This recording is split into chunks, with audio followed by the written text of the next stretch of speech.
Welcome back, my sleepy tiger. Your exclusive sleep story is ready.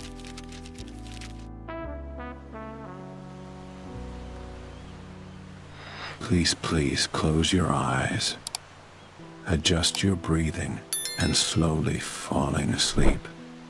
Thank you very much for your likes and comments. Your support is very important to us. Are you ready? Let's dive in. I have some for you.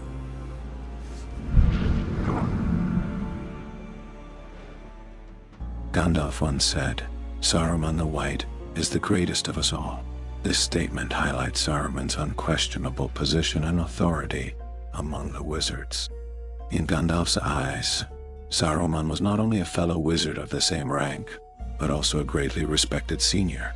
However, what remains perplexing is why a wizard who should have stood alongside Gandalf to help the Elves and Men resist Sauron, a wizard who was even the head of the White Council, would suddenly turn away from the light and join the ranks of the Dark Lord. Was he truly deceived by Sauron? Or is there a deeper motivation lurking behind his actions? Let us delve into the true history of Saruman the White and explore why he chose the path of corruption. In the distant west of Valinor, there once was a wizard named Saruman. Perhaps you are more familiar with his other identity, Curanir. In that godlike era, Saruman was not only one of the Astari, but also known for his great wisdom and leadership, tasked with aiding the Elves and Men in resisting the forces of evil. Together with Gandalf and other wizards, he and his companions quietly guarded Middle-earth at the world's edge. However, Saruman's fate did not unfold as we might have expected, ending in a tragic downfall. Like Gandalf, Saruman was a Maya, beings akin to deities, more powerful than mortals but lower than the Valar. Unlike the Valar, however, the Maya do not directly intervene in the workings of Middle-earth. Their mission is to guide and assist. Saruman had been a disciple of Ole, the great Vala of earth and crafting. Ole had created the dwarves and trained gifted artisans and smiths, including Sauron and Saruman himself. Ole was a god who shaped the earth, and he taught Saruman the secrets of forging and smithing, imparting a deep understanding of both power and craftsmanship. Saruman, as one of Ole's most favored students, was originally created to protect the world. He and another great pupil, Sauron, both grown up in the same school of thought, two beings who drew their power from the same master, yet their characters were vastly different. Sauron, ambitious and ruthless, used Ole's knowledge to forge the One Ring, seeking to control everything. Saruman, in contrast, sought power and glory in a more subtle and profound manner. Sauron and Saruman shared not only the same mentor, but also similar ambitions and desires. Ole's disciples, including Fëanor of the Noldor Elves, were those who sought perfection and power. Fëanor forged the famous three Silmarils. Sauron created the One Ring, and Saruman too did not wish to remain ordinary. He forged his own ring of power, using it to breed a mighty army of orcs. Their similarities lay not only in their shared master, but also in their inner desires. The teachings of Ole had given them the power and wisdom to change the world, but in their pursuit of power, they began to forget their original purpose. In the distant Second Age, the fate of Middle-earth was being pulled into a deep abyss of darkness and war, driven by the powerful Dark Lord Sauron. It was during this time that Sauron forged the Ring of Power in the Dark Furnaces, a creation that would shake the world. This immortal artifact, imbued with irresistible allure, was designed to consume Middle-earth in darkness and force all living beings to submit to its ruler. As this invisible force of darkness began to grow stronger, even the noble elves and resilient men found themselves unable to resist on their own. It was then that the Valar finally realized that they had to take action.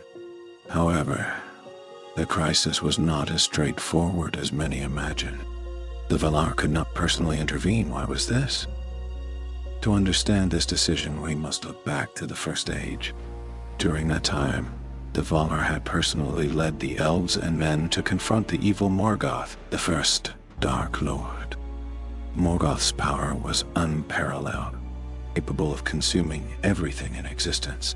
His iron-fisted rule brought immense oppression to all life on Earth. In the defense of freedom and light, the Valar led numerous heroes and armies, directly participating in this world-altering war. The scale of this battle was enough to shake the world. The Valar intervened, and though they destroyed much of Morgoth's strength, the cost was immense.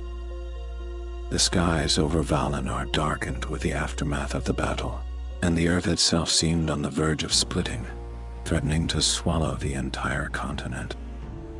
Many elves and men paid a heavy price, and the ultimate outcome of the battle nearly led to the destruction of several regions of Middle-earth. When the battle finally ended, Morgoth was sealed away, and the Valar realized that their power was too great. Once they intervened, the balance of the world would be irrevocably altered. Such a release of power would not only fail to secure victory, but could also lead to unforeseen disasters. After this painful lesson, the Valar decided that they could not easily intervene in Middle-earth's affairs again. Though they still wielded immense power, they realized that if the fate of Middle-earth depended solely on their strength rather than the efforts of its inhabitants, the future would be one of unimaginable destruction. Thus, when faced with Sauron's threat in the Second Age, the Valar made a different choice. This time, they did not intervene directly, but sent 3 Maiar, essentially their messengers, to Middle-earth to assist the Elves and Men. These Maiar possessed power nearly on par with the Valar, and were capable of confronting the dark forces, but their strength was not as overwhelming. Their task was not to directly defeat Sauron, but to guide and help the people of Middle-earth, especially the Elves and Men, in resisting the encroaching darkness. These 3 Maiar were Gandalf, Saruman, and Radagast. Their mission was to use wisdom and strength to guide the heroes of Middle-earth, inspire them to face evil with courage, and, when necessary, become the spark for resistance against the dark powers. Saruman, once the wise wizard, stood out among the Maiar, sent by the Valar. He was not merely a guide. His intelligence and unmatched power made him an instinctive leader. However, as time went on, Saruman's heart began to change. As we know, Saruman grew arrogant, increasingly realizing that he was no longer content with merely guiding others. He sought greater control. Believing that only he could truly save Middle-earth, he saw Sauron as merely a tool to be used.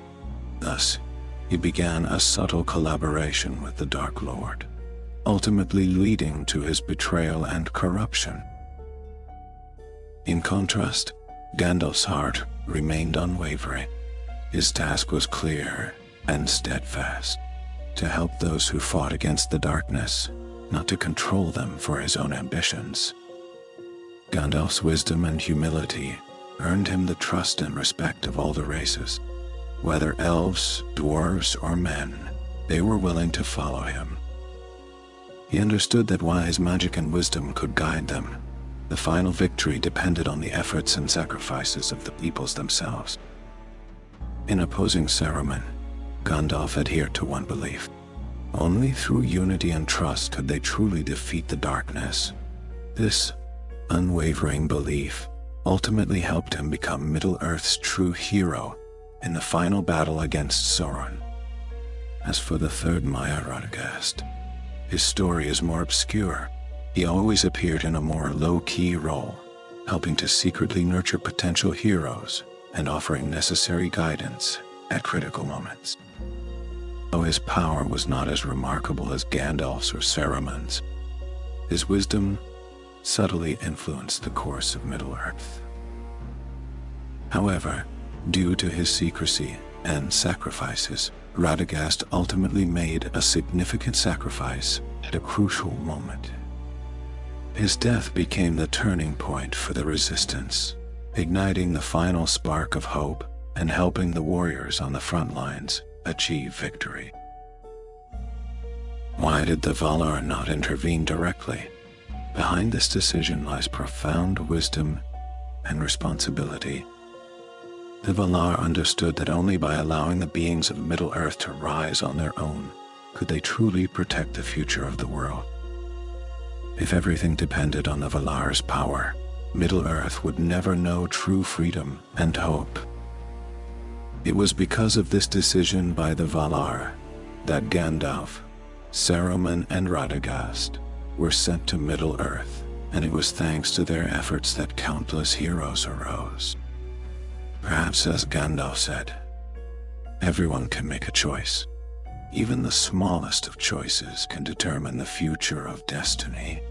Thus, fate of Middle-earth would ultimately be shaped by those humble heroes who would write their own legends. In that distant time, the Valar made a difficult decision. They decided that they could no longer intervene directly in the affairs of Middle-earth. To avoid repeating the catastrophe of the First Age, when their excessive intervention brought about unbearable disaster to Middle-earth, the Valar made a decision to limit the power of the Maiar. These beings, once wielders of near-divine power, would have to relinquish their godly forms and take on mortal shapes to dwell in Middle-earth. They would no longer be exalted. Instead, like the Elves and Men, they would face the threat of death. Although the Maiar spirits would not disappear once they lost their physical forms, it meant failure in their mission. They would have to return to Valinor and wait for a chance of resurrection. For beings of great power, this was undoubtedly a tremendous test forsaking their divinity to become mortals, limited and fragile beings. No one would willingly face this unknown risk, but in the end, the Valar still chose this path. At the moment this decision was made, one Maiar stepped forward without hesitation, Saruman. Despite the complex emotions swirling within him, despite knowing that this mission was fraught with uncertainty and danger, he still raised his hand with firm resolve. He believed he was worthy of this great responsibility. Confident and decisive, Saruman knew his own wisdom and power, and he was willing to devote everything to the salvation of Middle-earth. However, the Valar's decision did not rest on Saruman alone. Although he volunteered for the task, the Valar knew the responsibility was too immense to be carried by just one. So, the Valar selected other Maiar and decided to send them to Middle-earth together. In the end, 5 wizards, the Astari, took on this sacred mission. Among them, most discontented with the decision was the inclusion of Gandalf. Gandalf, the Maiar who had been greatly respected in Valinor, had been nurtured under the guidance of Varda and Manwë, gaining wisdom and kindness. His personality was gentle, his heart pure, and he was averse to conflict. He preferred soothing and healing to intervening directly. He was not as bold and confident as Saruman, nor was he one to seek to control everything. Yet, Gandalf's potential was extraordinary. Varda herself had chosen him for this task, and there was a statement that deeply pierced Saruman's heart. Although he was the last to be chosen, he is by no means the weakest. This statement struck Saruman like a blade. Why? He had volunteered first. Why then was Gandalf favored over him? Saruman had once been confident that he was undoubtedly the best choice, yet the Valar's decision made him begin to question his place among the Maiar. This ignited feelings of jealousy and dissatisfaction in Saruman's heart, planting the seeds of his eventual fall. In the end, the 5 wizards set out on their difficult journey to Middle-earth. White-robed Saruman and brown-robed Radagast departed first, with Gandalf arriving later. Their first stop was Grey Havens, where they were greeted by the elven leader, Círdan. Círdan had extraordinary insight and quickly saw that Gandalf was the wisest and most powerful among the 5 wizards. Therefore, Círdan made a bold decision and gave the Ring of Fire to Gandalf, believing that this ring would be a crucial tool in Gandalf's mission. This event sent Saruman's mood into a deep decline. He could not understand why an outsider Gandalf, who had arrived later, could receive such important attention while he himself was overlooked. He had been the first to take on the responsibility, the most eager to commit himself to the task. Why then had he not been given the Ring of Fire? Saruman's heart began to fill with anger and jealousy. The gift of the Ring of Fire became the fuel for his resentment toward Gandalf. In that moment, Saruman felt deeply slighted and betrayed. Although he maintained his composure outwardly, his inner fury began to ferment, laying the foundation for his eventual descent into corruption. It was a cloudy day, and as the years of the Third Age passed, the power of the Dark Lord Sauron once again rose in Dol Guldur. In 2063, Gandalf had ventured into Dol Guldur himself, driving Sauron's forces out and repelling this dark threat. However, history has a way of playing tricks. 400 years later, Sauron returned with a vengeance, and his shadow once again stretched across Middle-earth skies, bringing with it a deeper fear and unease.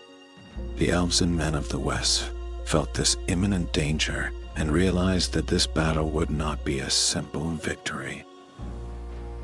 Thus, in the year 2463 of the Third Age, the Elven Queen Galadriel stepped forward, gathering the strongest powers of Middle-earth, Saruman, Gandalf, Elrond, Círdan, and other great figures, to convene a momentous council to discuss how to unite and resist the coming darkness. This council was not only a gathering of Middle-earth's free peoples, but also a decision about their future destiny. However, as the core of this council, the question of who would lead the force became a major issue. Galadriel, wise and powerful, knew Gandalf's wisdom and strength. She strongly recommended that Gandalf be chosen as the speaker of the council, believing that only his transcendent wisdom was worthy of the leader's seat. Gandalf, though clad in gray, possessed an inexplicable charisma that captivated all those around him. Gandalf's response was unexpected. He politely declined Galadriel's proposal, stating that he preferred to continue his free travels across Middle-earth, unbound by any office, remaining as a wanderer and guide, rather than becoming the leader of an organization. He knew that bearing the responsibility of leadership would tie him to one place, creating constraints and obligations, and he was not willing to limit himself to such a narrow role. Galadriel was disappointed by Gandalf's decision, but she respected his choice and thus entrusted the role of speaker to Saruman. In that moment, a complex swirl of emotions surged within Saruman. He had long harbored jealousy toward Gandalf, a feeling that had quietly taken root even before the formation of the White Council. Although he appeared composed and respected, Saruman secretly harbored an ambition that few knew of. He had long yearned for the power to control everything. And now, with Gandalf rejecting the responsibility, Saruman found himself seated as the speaker of the council. What is Gandalf really? Saruman thought to himself with a cold smile. A mere gray wizard, with nothing to his name. Even if his wisdom surpasses all others among the elves, what does that matter? I, Saruman the White, am the most suitable choice. I am not inferior to him, on the contrary, I surpass him in many ways. His emotions became increasingly tangled.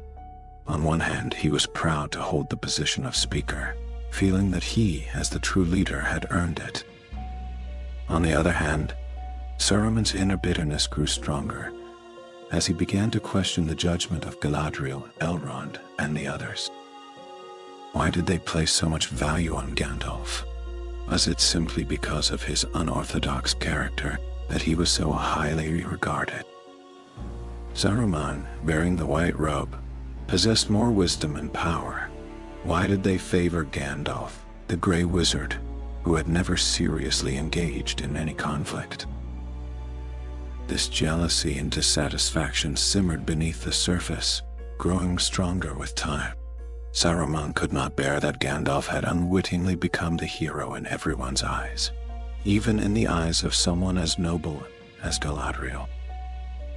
Saruman believed that he, and he alone, was the right leader to guide Middle-earth to victory. This thought began to turn over and over in his mind. Every time he remembered Gandalf's gentle refusal, his anger would rise again, like a flame ignited within him, scorching his heart. He began to doubt Galadriel's motives. Had she completely sided with Gandalf?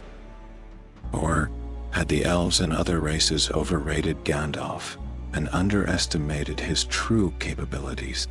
No matter how much Gandalf appeared humble and kind, Saruman saw only a challenge and a threat. He thought to himself that not only was he the more powerful leader, but he was also the nobler and more deserving figure. He began to grow increasingly resentful of Galadriel's favoritism and began to distrust the Elven Queen's decisions. This emotional knot, like a seed, silently took root within Saruman, eventually growing into the darkness of his future. He began to feel that he should no longer be controlled by these elves. These men, especially Gandalf, they seemed to misunderstand his thirst for power, and Gandalf's ideals of gentleness and peace only made Saruman feel more frustrated and constrained. Deep within Saruman's heart, the competitive rivalry with Gandalf was born, and with it, the roots of his eventual fall into darkness. His goal was no longer to save Middle-earth, but to claim all the power, to become the ruler of all. This shift began at the very first meeting of the White Council. Gandalf's refusal allowed Saruman to take the seat he had longed for, but it also subtly steered him away from his original mission, setting him on a path toward the darkness that was to come. And this was just the beginning. In Middle-earth's future, the intertwined fates of Saruman and Gandalf would become a turning point in the destinies of many. After becoming the speaker, Saruman quickly established his authority within the White Council. He became the leader of the council, a position that granted him great prestige among the elves, men, and other races of Middle-earth. The White Council was formed in the year 2463 of the Third Age, with the goal of guiding the free peoples of Middle-earth and uniting them to resist the dark power of Sauron, ensuring that the fate of Middle-earth would not fall into the abyss. However, this position was not as glamorous as Saruman had imagined. Saruman was not the only leader. Although his position was high, internal competition and conflict constantly troubled him.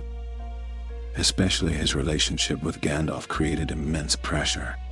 Gandalf, though modest, possessed profound wisdom and garnered the support of many. Every word and decision he made influenced the direction of the council. Saruman's power was unmatched, but he could never escape the uncontrollable brilliance of Gandalf. Why does Gandalf always receive everyone's favor, while I can only secretly manipulate things behind the scenes? Saruman often sighed in the dark corners of his mind, and the anxiety and jealousy within him gradually consumed him. He began to doubt whether the mission to save Middle-earth had already been doomed from the start. No matter how hard he tried, the ultimate hero was never going to be him. Gradually, Saruman's mindset began to shift subtly. He no longer fought merely for the freedom of Middle-earth. He began to crave more. He longed to control greater power and wanted everyone to recognize his greatness. It was this thirst for power that ultimately led him down the dark path. As time passed, the situation in Middle-earth grew increasingly tense. Sauron's dark forces were growing stronger, and even began to expand from the Far East, gradually consuming more land and life. Every race that had once fought for freedom could feel the approaching oppression, and in the shadow of all this, Saruman's inner anxiety and unease intensified.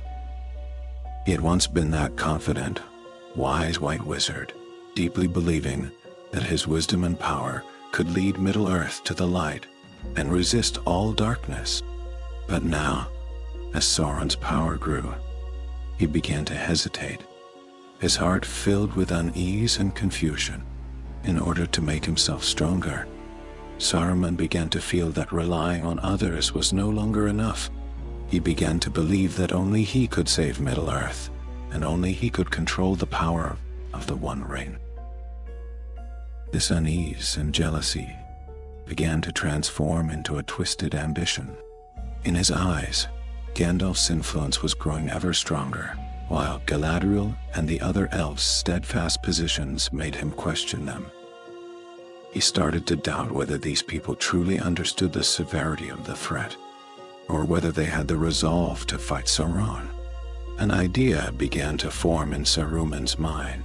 He must rely on his own independent power, relying on the One Ring's power to combat the impending disaster. However, Saruman did not rush to reveal his plans. He knew that the White Council was an organization composed of many races and powers, and as speaker, though he held significant authority, he could not fully realize his ambitions. He needed his own territory, a place where he could operate independently. He decided no longer to rely on those allies who had made him feel discontent and doubt, but to seek a source of power that truly belonged to him. Saruman was no longer the idealistic white wizard who once fought for the common good. His change in mindset was like a slowly expanding darkness, gradually eroding his former reason and loyalty. Faced with the impending darkness, he no longer relied on traditional powers and allies, but instead sought a more direct and dangerous path, the power of the One Ring. But to truly wield that power, he first needed greater support, and Isengard, that long-abandoned ancient fortress, was the source of his strength. He knew that if he could control Isengard, it would be the key to his ultimate power. The problem was that Isengard was not a simple place. It had a complex history and mysterious inheritance. To enter this once-abandoned fortress, Saruman needed to pave his own way, a path that would be filled with strategy and manipulation. Saruman spent years studying the history and legacy of Gondor. He pored over ancient scrolls, visited old ruins, and relics. Not only did he deeply understand Gondor's political structure and military power, but he also focused especially on the history of Isengard. Through his research, he discovered a secret, the existence of the Palantir, a long-forgotten artifact that was said to have the power to foresee the future, reveal truths, and perhaps help him grasp the key to resisting Sauron. However, to obtain Isengard, Saruman first needed the support of Gondor. This vast kingdom, though in decline for several centuries, still held great strategic importance. To achieve this goal, Saruman needed to cleverly gain the trust of Gondor's steward, Denethor. A thoughtful and cautious man was not easily manipulated. Saruman knew that he would need great wisdom and skill to win his support. After becoming the speaker, Saruman quickly established his authority within the White Council. He became the leader of the council, a position that gave him great prestige among the elves men, and other races of Middle-earth. The White Council, founded in the year 2463 of the Third Age, was meant to guide the free peoples of Middle-earth and unite against the dark power of Sauron to secure the fate of the land. However, this position was not as glamorous as Saruman had imagined. Saruman was not the only leader. Despite his high position, internal competition and conflicts often troubled him, especially his relationship with Gandalf, which caused him immense pressure. Gandalf, though understated, possessed deep wisdom and widespread support among the people. Every word decision Gandalf made had an impact on the direction of the council. Saruman's power was unparalleled, but he could never escape the uncontrollable brilliance of Gandalf. Why does Gandalf always get everyone's favor, while I am left to quietly manipulate from behind the scenes? Saruman often sighed to himself in the dark corners, his growing anxiety and jealousy gradually consuming him. He began to doubt whether the mission to save Middle-earth had already been predetermined. No matter how hard he tried, the ultimate hero would never be him. Gradually, Saruman's mindset shifted. He no longer fought solely for the freedom of Middle-earth. He began to yearn for more. He craved more power and wanted everyone to acknowledge his greatness. It was this desire for power that eventually led him down a dark path. As time passed, the situation in Middle-earth grew increasingly tense. Sauron's dark forces grew stronger and began to expand from the east, gradually consuming more land and life. Every race that had once fought for freedom felt the oppressive sense of impending doom.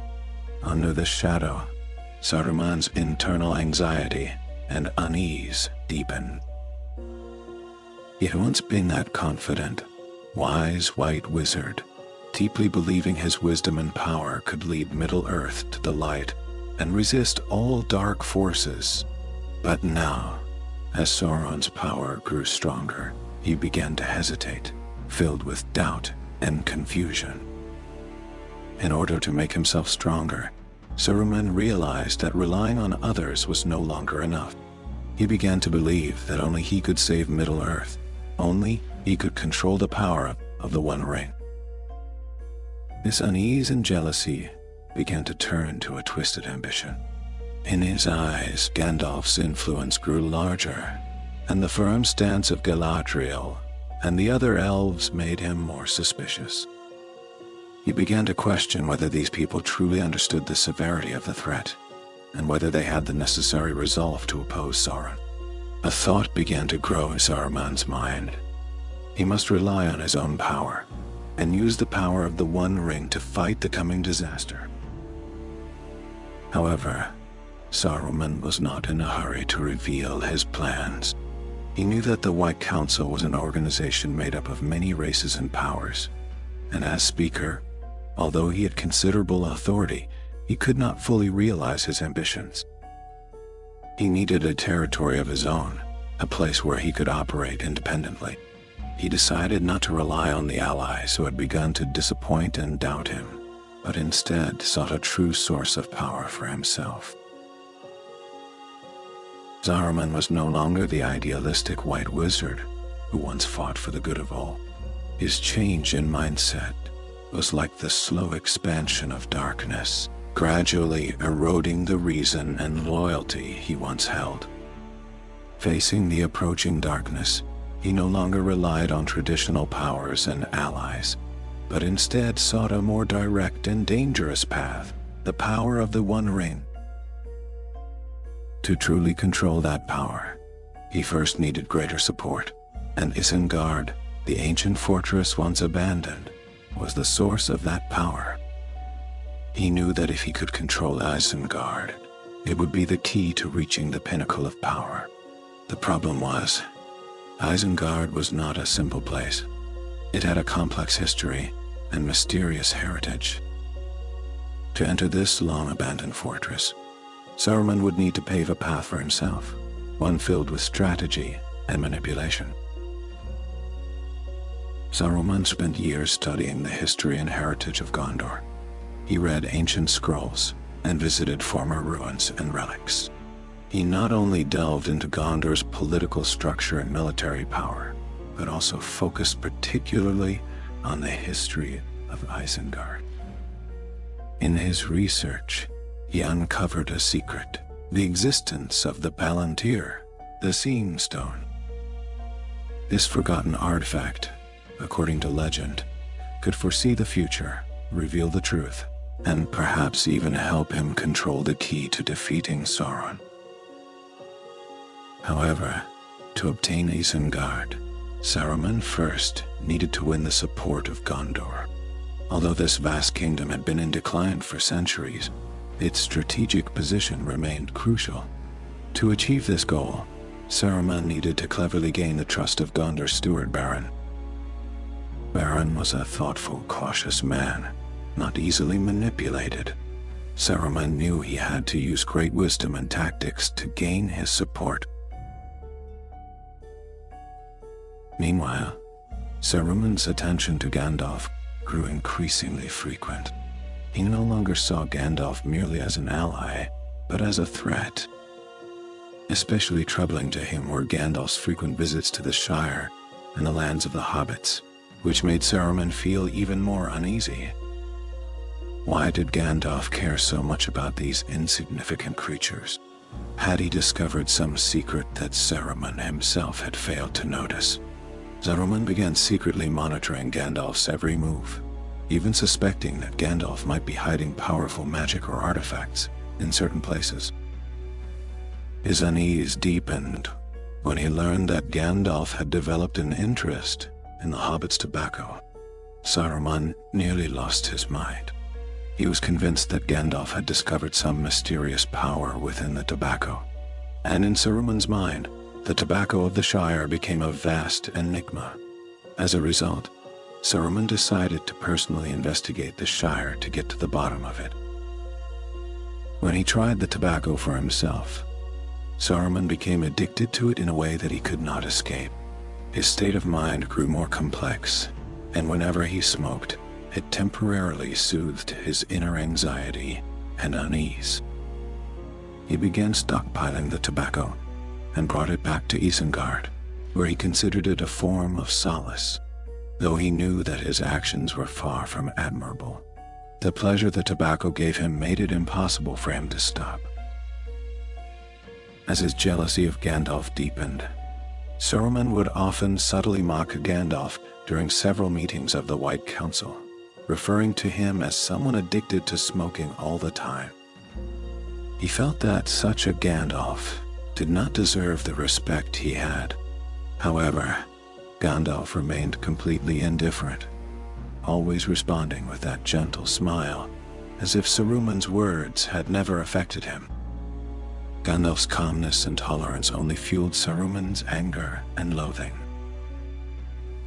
Why does Gandalf hold himself so high above everyone else? Saruman's inner rage almost consumed him. He began to feel that he was the one who truly possessed power and wisdom, while Gandalf was just someone who had gained respect through the goodwill and support of others, respect that he did not deserve. Saruman, on the other hand, believed that his destiny was meant to be greater than Gandalf's. From that moment on, the corruption within Saruman's heart began. The seeds of darkness had been sown, and the eventual tragedy was quietly nurtured in the jealousy, suspicion, and arrogance that grew within him. Over the years, a deep unspoken desire had been quietly growing within Saruman. Desire for power. He was no longer content with his former role as the Lord of Justice in the White Council. The honor of leadership no longer soothed the emptiness and anxiety in his heart. Gradually, the temptation of power became irresistible. Saruman began to envision a new future for himself, one free from the constraints of alliances and duties. And it all began with his desire for the One Ring. The One Ring, the legendary artifact that contained immense power, could grant its bearer dominion over the fate of Middle-earth. Saruman knew well that in order to defeat Sauron, he must harness the power of the One Ring. Since Isildur had taken it, the ring's whereabouts had remained unknown. Saruman firmly believed that if Sauron were to recover the ring's power, he would forever remain second to the Dark Lord. Therefore, Saruman made the decision to seek the ring at all costs. Saruman's gaza was not limited to the present state of Middle-earth. He had already begun to peer to the future through the Palantir, attempting to track the ring's movements. During this time, he uncovered a shocking revelation. Sauron's servants were also searching along the banks of the Anduin River for the mysterious ring. Fear and desire intertwined within Saruman, and he began to suspect that the ring might already be in Sauron's possession. If that were the case, Saruman could no longer prevent the impending disaster. However, Saruman did not share this discovery with the White Council. Instead, he chose to conceal this crucial clue, for he knew that once Sauron was driven out, the ring's whereabouts would remain a mystery, and its power would no longer be of use to him. Thus, Saruman made a selfish and greedy decision. He chose to bide his time, allowing Sauron's power to grow, so that he might seize the ring when the moment was right. To do so, he needed to maintain the appearance of a loyal ally. As time passed, Saruman's plan began to unfold, but he did not stop there.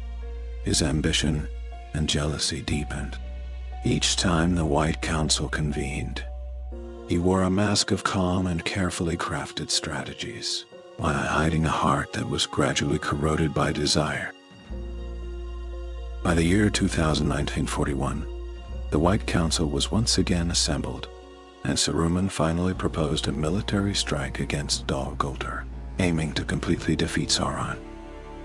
Just as the proposal seemed poised for approval, Gandalf raised an objection, arguing that their focus should be on more immediate threats, rather than dispersing their forces. Saruman was displeased but maintained outward composure. In his view, if the attack on Dol Guldur succeeded, the trail of the ring would disappear forever, and he would be unable to continue his own plan. He clenched his teeth, anger rising within him. "Gandalf, you fool," he silently mocked. "Always talking about justice, but you don't understand how to seize the true opportunity." He glanced at the map on the table, already plotting his course. Though he outwardly agreed with the council's decision, Saruman secretly accelerated his own preparations, planning to act when the time was right. Outwardly maintaining his alliance with the White Council, Saruman had already undergone a profound transformation. He began secretly breeding powerful orcs in his stronghold, Isengard, and forged his own ring of power, though its strength was far less than that of the One Ring. He believed this substitute would help him surpass all others. His transformation was not only one of power, but also of appearance. He had replaced his white robes with gleaming, diamond-like, multicolored ones, and from then on, he called himself Saruman the White.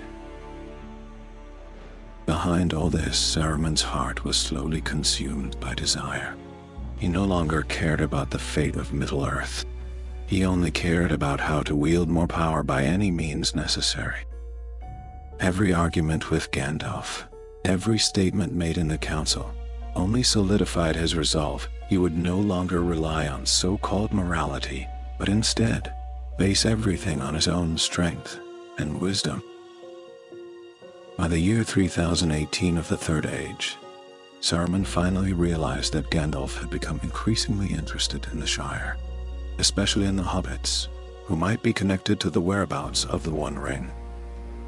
Saruman's jealousy and anger flared once again, and the darkness in his heart spread uncontrollably. He was no longer the wizard who had once guided Middle-earth toward the light. He had become a selfish, treacherous figure, consumed with a thirst for control. He decided to take action and put his malice into practice. He sent an innocent brown wizard to deliver a message to Gandalf, offering help, but with the condition that Gandalf must come to Isengard in person. Gandalf, still unaware of Saruman's complete transformation, trusted his old friend. When Gandalf arrived at Isengard, he came with the trust of a longtime ally, expecting to fight alongside Saruman. Little did he know, Saruman was no longer the ally he once knew. Saruman extended an alluring offer. "I look forward to fighting beside you. A new power is rising, and the old alliances and orders are no longer sufficient. Join us. This is the right choice." Gandalf, remaining calm and resolute, rejected Saruman's temptation and kept his silence, revealing nothing about the ring. Saruman's fury erupted in an instant. He decided to imprison Gandalf at the top of the tower, planning to keep him there until he obtained all the information he needed. Gandalf was imprisoned at the top of the tower, near death. However, by chance, the great eagles of the Misty Mountains discovered Gandalf in his dire state and rescued him. The members of the White Council finally realized that Saruman had been consumed by desire and had fully betrayed them. At this point, Saruman could no longer turn back. His fall from grace was irreversible. The rest of the story is probably familiar to everyone. Saruman did everything he could to sabotage the Fellowship of the Ring, trying to seize the One Ring for himself. Despite outwardly aligning with the forces of darkness, deep down, he did not willingly submit to Sauron, but instead had his own plans to strike back. However, it was reasonable for everyone to speculate that even if he succeeded in defeating Sauron, he would ultimately rule Middle-earth as a new Dark Lord. Fortunately, Saruman's plan to take the ring failed, and he reaped the consequences, being counterattacked and imprisoned in Orthanc. In the later stages of the War of the Ring, Saruman managed to use the power of persuasion to convince his guards to release him, and he fled to the Shire, where he spread his evil intentions to this peaceful land. Under Saruman's control, the once beautiful Shire was turned into a hell on earth, until the members of the Fellowship returned to the Shire after defeating Sauron and launched a counterattack to drive him out. In the end, Saruman died at the hands of his once loyal servant, Grima Wormtongue, who slit his throat after enduring Saruman's continuous humiliation. Logically, Saruman, once a Maya, a spirit, sent to Middle-earth, should have been able to return to the undying lands in Valinor to await resurrection after his physical body was destroyed. However, because he had betrayed his wizardly duties and joined forces with darkness, the Valar rejected his soul. As a result, his spirit wandered aimlessly through Middle-earth, forever powerless, much like the fallen Dark Lords before him. Returning to the initial question, why did a white-robed wizard who had once willingly come to Middle-earth to aid the Elves and Men in their struggle against Sauron fall into darkness and abandon the righteous path? In truth, rather than being seduced by Sauron's dark power, it was his own arrogance and jealousy that gradually led him astray, ultimately causing his downfall. Even though he resisted Sauron's will, he could not resist his own craving for power. Saruman's arrogance did not arise only after he came to Middle-earth. Even during his time in Valinor, he believed that he was the most exceptional of his peers, always eager to prove his abilities to the Valar. When Sauron began to stir chaos in Middle-earth, and the Valar decided to send powerful beings to counter him, Saruman saw it as a once-in-a-lifetime opportunity and eagerly volunteered. His arrogance made him underestimate his fellow wizards, and this inevitably influenced his later decisions. However, This arrogance alone was not enough to push him fully into darkness. What truly led to his fall was the jealousy he harbored deep within himself. His jealousy was particularly directed at his fellow wizard, Gandalf, a wizard who was not as proactive as Saruman, yet was frequently favored by others.